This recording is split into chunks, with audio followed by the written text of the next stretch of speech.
Welcome to my YouTube channel, All Movie Explanation in Hindi। बर्फ से ढके हुए एक अंधेरे जंगल से शुरू होती है, जहाँ पर डेनी नाम की लड़की अपने पेरेंट्स को फ़ोन कर रही थी, जिनका फ़ोन बंद आ रहा था। और उसे अपनी बाइपोलर यानी कि थोड़ी सी सनकी बहन टेरी की चिंता थी, क्योंकि वो बड़ी सनकी थी जिसने अभी अभी उसे एक अजीब सा मैसेज भेजा हुआ था।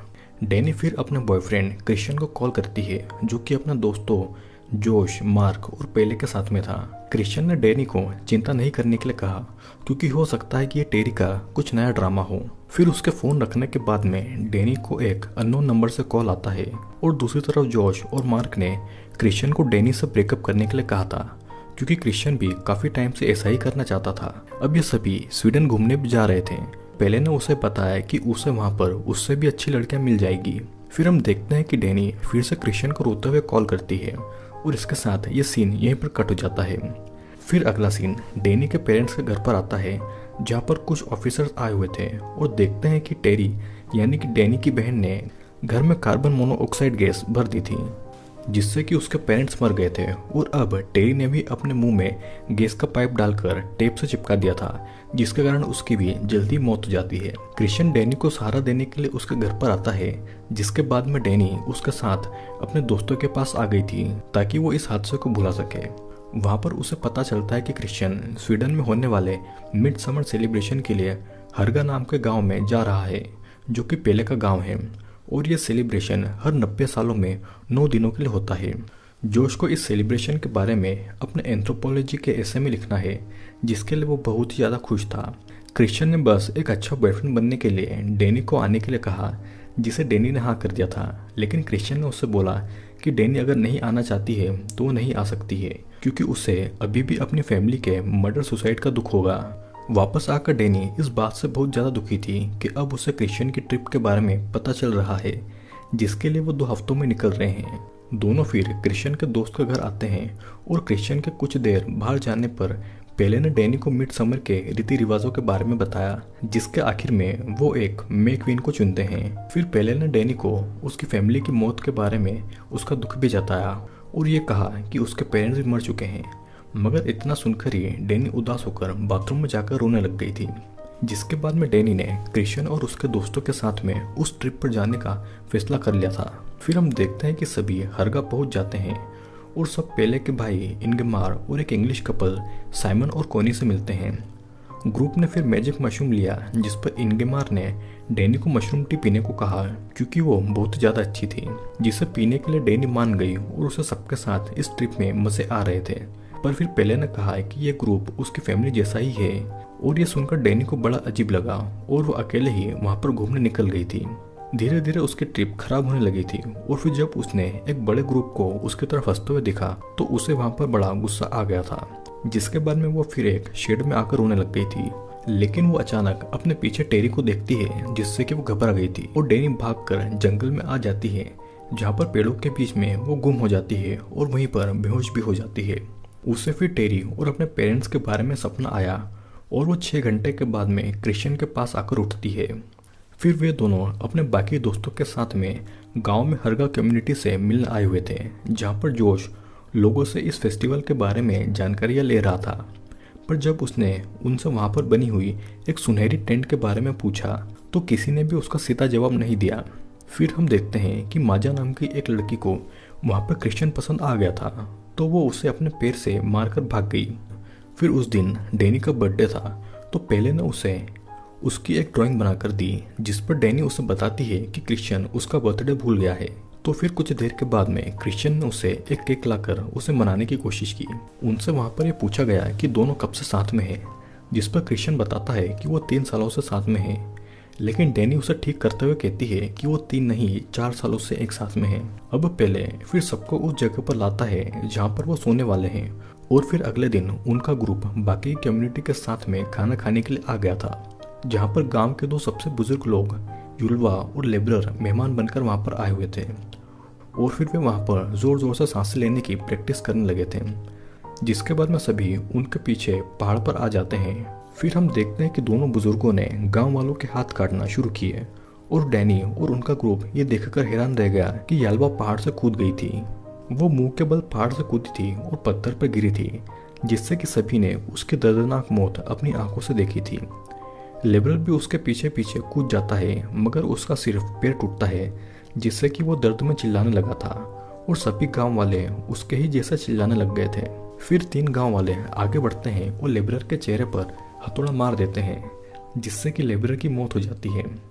साइमन और कॉनी ये देखकर बहुत डर गए थे और डैनी अपने कमरे में आ गई थी। उस गांव की एक और बुजुर्ग औरत शिव ने उन्हें समझाया कि ये उनके रिवाज का ही एक हिस्सा है कि जब 2 बुजुर्गों को ऐसा लगता है कि उनकी जिंदगी अब पूरी हो गई है तो उन्हें जबरदस्ती जिंदा नहीं रहना चाहिए और इसीलिए वो अपना शरीर को खत्म करके अपनी जान ले लेते हैं। फिर पहले डैनी के पास उसे देखने आता है। उसे लगता है कि डैनी को ये देखकर उसके साथ हुआ हादसा याद आ गया होगा, पर डैनी ने पेले को उसके करीब आने से मना कर दिया क्योंकि क्रिश्चियन कभी भी अंदर आ सकता है। इस पर पेले ने पूछा कि डैनी के लिए क्रिश्चियन कितना मायने रखता है। अब हम देखते हैं कि रात में डैनी को एक सपना आता है कि क्रिश्चियन और उसके दोस्त डैनी को छोड़कर जा रहे हैं और सभी आधी रात में निकल रहे थे और डैनी बस उन्हें जाता हुआ देखती रही। फिर वहां पर उसने अपने मरे हुए परिवार और उन दोनों बुजुर्गों की डरावनी तस्वीर अपने सामने देखी। फिर अगले सीन में हम देखते हैं कि साइमन और कोनी ये सब घटना देखने के बाद में वहां से जाने का फैसला करते हैं, पर जैसे ही कोनी जाने के लिए तैयार होती है उसे पता चलता है कि साइमन किसी दूसरे गांव वालों के साथ में ट्रेन में चला गया है जो कि उनके घर जाती है। कोनी ये सुनकर गुस्सा हो गई कि साइमन उसे छोड़कर चला गया है और वो अकेली वापस जाने लगती है। दूसरी तरफ हम देखते हैं कि क्रिश्चियन ने जोश से कहा कि उसे भी हरगा के ऊपर एक ऐसे लिखना है, जिसे सुनने के बाद में जोश खुश नहीं हुआ, बल्कि उसने ये कहा कि क्रिश्चियन कभी खुद अपना काम नहीं कर पाएगा क्योंकि जोश ऐसे में बहुत आगे बढ़ चुका है। क्रिश्चियन ने ऐसा सोचा कि उन्हें गांव वालों से ये पूछना चाहिए कि वो साथ में इस प्रोजेक्ट को कर सकते हैं या नहीं। फिर अपनी स्टडी के दौरान जोश को बाद में पता चलता है कि इस गांव के रिवाज उन पेंटिंग्स के ऊपर है जिन्हें रूबेन नाम के एक शख्स ने बनाया है, जो कि इस गांव का एक नाजायज बच्चा है, लेकिन उसके पास में भविष्य को देखने की ताकत थी। जोश ने रूबेन की पेंटिंग्स की फोटोज लेने का पूछा, लेकिन उसे ऐसा करने के लिए मना कर दिया गया। अब हम देखते हैं कि उन दोनों बुजुर्गों के शरीर को गांव के बीच में दफनाकर उनकी राख को सालों पुराने पेड़ के पास में बहा दिया गया था और कुछ देर के बाद में मार्क को बाथरूम जाना था तो वो उसी पेड़ के पास आ गया था और उसे रोकने उल्फ नाम का एक आदमी दूर से चिल्लाते हुए आया और वहां पर आकर रोने लग गया। मार्क को फिर उस पेड़ के बारे में बताया गया जो उसे कुछ खास नहीं लगा और यहाँ पर क्रिश्चियन और जोश को बताया गया कि वो एक साथ प्रोजेक्ट पर काम कर सकते हैं, मगर उन्हें इस जगह और लोगों के नाम बदलने पड़ेंगे, जिस पर दोनों ऐसा करने के लिए मान गए थे। और फिर हम देखते हैं कि क्रिश्चियन गांव के एक इंटीमेट होने के रिवाज के बारे में पूछता है क्योंकि उसे यह जानना था कि यहाँ पर नाजायज बच्चे होना आम बात है और उसे वहाँ पर यह बताया गया कि नाजायज बच्चा होना यहाँ पर ज़रूरी नहीं है, लेकिन बाहर के लोग यहाँ पर आकर गांव के लोगों के साथ में बच्चे पैदा कर सकते हैं। फिर कुछ देर के बाद में एक पार्टी होती है जहाँ पर मार्क ने देखा कि उल्फ उसे गुस्से में देख रहा है और डैनी को पता चलता है कि कोनी भी एक गाँव वाले के साथ में स्टेशन चली गई थी। मार्क को फिर एक गाँव की ही एक लड़की अपने साथ में ले जाती है, जिसके बाद में वो कभी भी नहीं दिखाई देता। फिर उस रात जोश चुपके से उस कमरे में आ गया था जहाँ पर रूबेन की पेंटिंग्स रखी हुई थी, लेकिन वहाँ पर कोई और भी आ गया था जो कि उसे लगा कि मार्क है, लेकिन उस इंसान ने जोश के सिर पर मारकर उसे बेहोश कर दिया। वो असल में गांव का ही रहने वाला एक आदमी था जिसने मार्क का चेहरा पहन रखा था और वो जोश को अपने साथ में ले जाता है। अब अगली सुबह क्रिश्चियन, डैनी और पेले को पता चलता है कि रूबेन की किताब गायब हो गई है और जोश और मार्क के गायब होने से सारा शक उन्हीं पर आ गया है। फिर कुछ देर के बाद में डैनी गांव की दूसरी औरतों के साथ में एक कंपटीशन में चली जाती है जिसमें उन्हें मेपोल के साथ में डांस करना होगा। और फिर एक ड्रग्स को पीने के बाद में डैनी ने यह देखा कि वो बाकी औरतों के साथ में स्वीडिश में बातें कर रही है। डैनी आखिर तक डांस करती है और उसे मेक्विन बना दिया जाता है।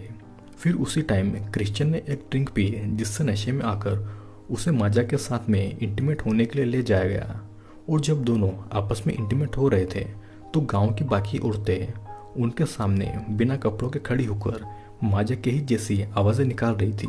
डैनी को वहाँ पर मेक्विन का ताज पहनाया गया, जिसके बाद में क्रिश्चियन को माजा के साथ इंटीमेट होते हुए उसने देख लिया और वो उसे देखने के बाद में ज़ोर ज़ोर से रोने लगी। वो रोते हुए बाहर आती है जहाँ पर कुछ और औरतें उसे सहारा देने के लिए उसके साथ में उसके जैसे ही रोने लगती है। फिर जब क्रिश्चियन होश में आता है तो बाहर आकर वो डैनी को ढूंढने लगता है, लेकिन उसे जोश के पैर जमीन से बाहर आते हुए दिखाई देते हैं। फिर क्रिश्चियन ये भी देखता है कि साइमन की लाश को चिड़िया का खाना बना दिया है। फिर कुछ देर के बाद में उसे एक गांव वाले ने ढूंढकर बेहोश कर दिया था और रिवाज खत्म हो रहा था। तो सभी बुजुर्ग क्रिश्चियन और इंगमार को डैनी के सामने लाते हैं और उसे किसी एक को बलि चढ़ाने के लिए चुनने को कहते हैं। इस रिवाज के मुताबिक यहाँ पर 9 लोगों की बलि चढ़ाई जानी थी, जिसमें 2 बुजुर्ग, 4 बाहरी लोग और 2 गांव के ही लोग और एक जिसे डैनी चुनेगी वे सभी थे। इतनी सब चीजों से गुजरने के बाद में डैनी ने क्रिश्चियन को चुना तो गांव के आदमियों ने एक बड़े से भालू को मारकर उसके शरीर के अंदर के पार्ट्स निकाल दिए ताकि वो क्रिश्चियन को उस भालू के शरीर में डाल सके। वे फिर उसे इंगमार, साइमन, कोनी, जोश और मार्का की लाशों के साथ में उस सुनहरे टेंट्स में लेकर आ जाते हैं और उसमें आग लगा देते हैं। क्रिश्चियन ना तो हिल सकता था और ना ही बोल सकता था, जिसके कारण वो बस अपना मुंह बंद करके ही चिल्लाता रहा और वहीं पर उसके पीछे इंगमार भी दर्द से चिल्ला रहा था। सभी गांव वाले इन आवाज़ों की नकल करते हैं और डैनी अपने सामने दोबारा ये सब होता हुआ देखकर चुपचाप खड़ी रही थी। वो जैसे जैसे उस टेंट को जलता हुआ और गांव वालों को चिल्लाता हुआ देख रही थी, उसके चेहरे पर हंसी आने लगी थी। और इसी के साथ में ये मूवी यहीं पर एंड हो जाती है। आई होप दोस्तों ये वीडियो आपको ज़रूर पसंद आया होगा। वीडियो अगर पसंद आया हो तो लाइक और डिसलाइक करके ज़रूर बताइएगा। और अगर आपको हमारे इस चैनल के वीडियोस अच्छे लगते हैं तो चैनल को सब्सक्राइब करके ज़रूर जाइएगा। तो अब हम मिलते हैं अगले वीडियो में।